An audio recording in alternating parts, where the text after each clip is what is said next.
this morning, Mr. Derbyshire, and that curve is like All right. Yeah, I know you're ready for this. The Economist magazine today endorses a man named Don Kahn to be the second most powerful man in the United States, the chairman of the Federal Reserve. What does that mean to you? This is one of those Al Sharpton moments, Brian. I don't have a clue. I don't follow the Federal Reserve. I don't know Don Kahn. I'm sure he's a fine, upstanding fellow, and I'm sure he'll do a great job. Well, Can we move on to the next topic, yes. please? I do have a picture. I do have a picture of him here in the Economist magazine, and he currently is a board member. Is he good looking? It's everybody to their own decision on this. But I thought it was interesting that, that is their lead. That is their lead for the whole magazine this week. And as you know, the chairman of the Federal Reserve is a very powerful person, and Alan Greenspan, after 18 and a half years, will step down in January. I didn't mean to trick you as we started off this morning, but anyway. Well, let me just say, Brian, there are things that are interesting, and there are things that are important. And there are things that are interesting and important, and things that are interesting and not important, and vice versa. This is one of those Don Rumsfeld categorization exercises. We have been discussing the President of the United States for the last hour by using excerpts from an interview that we'll have on Sunday night with Andy Card, the President's Chief of Staff. And without going into what he said now, what kind of a grade do you give this President at this moment? Grade? I would grade him B+. He's not doing that badly. Some of the things he's suffering from right now are pretty transient and will be forgotten in 6 months' time. Really, to evaluate a president and grade him, you have to try to look at the fundamentals and try to project your imagination forward 20 years to what people will be saying about his administration. The big things remain the economy, the size of the government, the war on terror, and those are the things he's ultimately going to be judged by. What do you make what do you make of the conservatives at this point on the issue of Harriet Miers? Depending on who you read and at what moment, it looks like there's some very strong disagreements and some very strong words being said. Yes, I think the crux of the disagreement among conservatives is the point about elitism. The conservative movement has two important parts. One part is the activists, mostly Republican Party activists, all over the country, civic-minded people working standing for their local school boards, the local chambers of commerce, getting out the vote, licking envelopes, that kind of thing. These are the people who really make American politics work. And then there are the conservative chattering classes in the urban centers of America. People like me and my colleagues, in fact. And there's a certain disconnect there. I wrote an essay about this a couple of years ago where I referred to people like myself as metrocons. It never caught on. I think people probably got it confused in their minds with metrosexuals, but urban conservatives like myself, the people who write the opinion pages in the Wall Street Journal and New York Post, and people who write for magazines like the Weekly Standard and National Review, and I write for both those magazines. There's a certain disconnect between us and the real conservatives, the people who are going to vote in or vote out a conservative president. And that's what you're seeing here. Urban conservatives are much more inclined to what, for the sake of having a shorthand tag, I'll call elitism, the elitist view. And they look at Harriet Miers and say, well, she hasn't really got much of a track record. She hasn't delved into constitutional law and come up with dazzling opinions about it, or indeed any opinions at all, as far as I can tell. Whereas out there in the country, ordinary Republican activists look at her and they see people they know. They see the chairman of their local Chamber of Commerce. They see the chairman of their local Republican committee. They see a decent, hard-working lawyer, pretty accomplished in her line of work. I mean, she's held some good positions, but at a provincial level, not at a metropolitan or national level. And she seems very nice. She's church-going, she does good works, and to your ordinary Republican activists, they're saying, what's wrong with this woman? What do you Metro cons object to about her? And that's where the disconnect is, I think. Let me switch subjects completely, because this network is going to show many hours tomorrow of the Millions More March coming to Washington. It'll start at 5:30 a.m. here. We'll have cameras there. We're going to go live at 8 o'clock. But I want to read a piece from the Wall Street Journal op-ed page, just the first paragraph, and get your take on this, because as you say, you're a MetroCon. Charles Johnson is a professor of English at the University of Washington in Seattle, writes this morning. As Louis Farrakhan, Jesse Jackson, and Al Sharpton prepare for yet another symbolic and substance-less Million-Man March in Washington, all three have managed to dodge the joke about the first such rally a decade ago, parentheses, the one in which Mr. Farrakhan dazzled the world with his knowledge of numerology, parentheses, namely that black men in America are the only group ever to march in protest of themselves. I'm guessing that the rationale for this weekend's gathering is identical to that of the initial march. It is a lament we have heard in one guise or another for 3.5 decades, Our family is in crisis. Black men are an endangered species. Your reaction?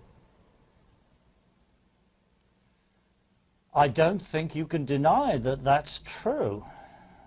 If you look at the rates of incarceration of young black men in America, rates of unemployment, if you look at illegitimacy rates, which are a fairly direct measure of male irresponsibility, and a somewhat less direct measure of female irresponsibility, I suppose. Yeah, I think it's certainly true. Does anybody have a clue what to do about it? I feel pretty sure that Louis Farrakhan and Al Sharpton and Jesse Jackson don't have a clue, except to yell at us and blame everything on the current administration. But that's a very shallow and unproductive approach. I'd really like to hear some interesting ideas as to what we can do about this. I'm a fairly new American. I just got naturalized 3 years ago. And I look around at my new country and I'm baffled by the fact that we have this enormous problem of this identifiable group. Let's not mince words. It's black men who are, as the journal says, collectively in a state of crisis. Nobody really knows what to do other than to come up again with the nostrums of the last 40 years, which not only haven't done much good, but I think have done a great deal of harm. John, Derbyshire. I want to hear some new thinking about this. Yeah, I wanted to tell the audience that you were born in Northampton, England, and you have a book coming out next year, Unknown Quantity, A History of Algebra. He writes for the National Review Online, among other things, based in New York. He's at our New York studios. We have a call from Chicago, a George Bush supporter. Good morning. You're on the air. No George Bush supporter there. Let's go to Augusta, Georgia, and try this George Bush supporter. Good morning. This is Susan.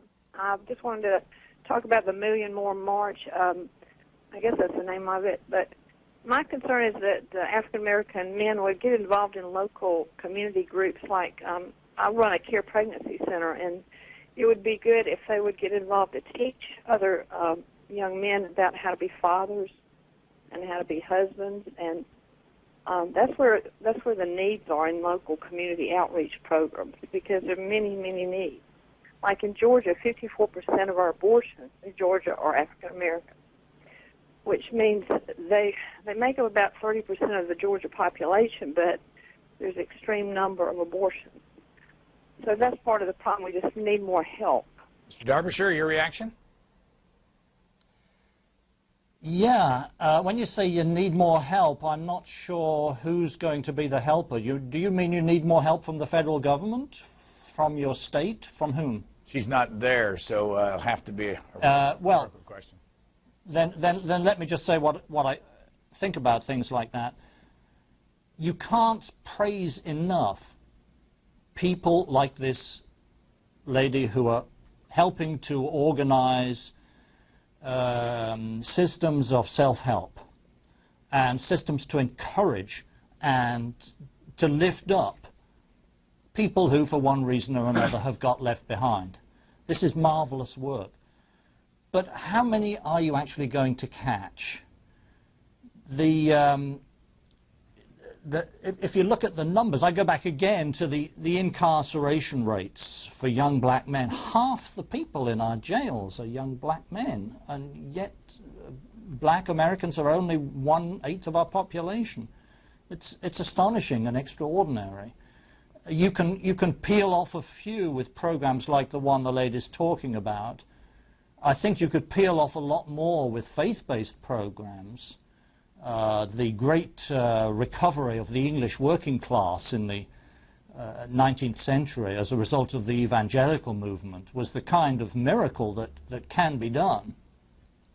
But I think in modern circumstances, you're just going to peel off a 5% here and maybe a 10% there. You're still going to be left with a big core problem. Next call, we go to Washington, Pennsylvania. Good morning. Good morning, Brian, and I am absolutely appalled with the comments of this gentleman. I will give him kudos for identifying himself as conservative from the National Review. I don't believe something you did. How he can give President Bush a B+, it initially is what caused me to make this call, but now that I've been listening to his comments, I am just appalled, absolutely appalled.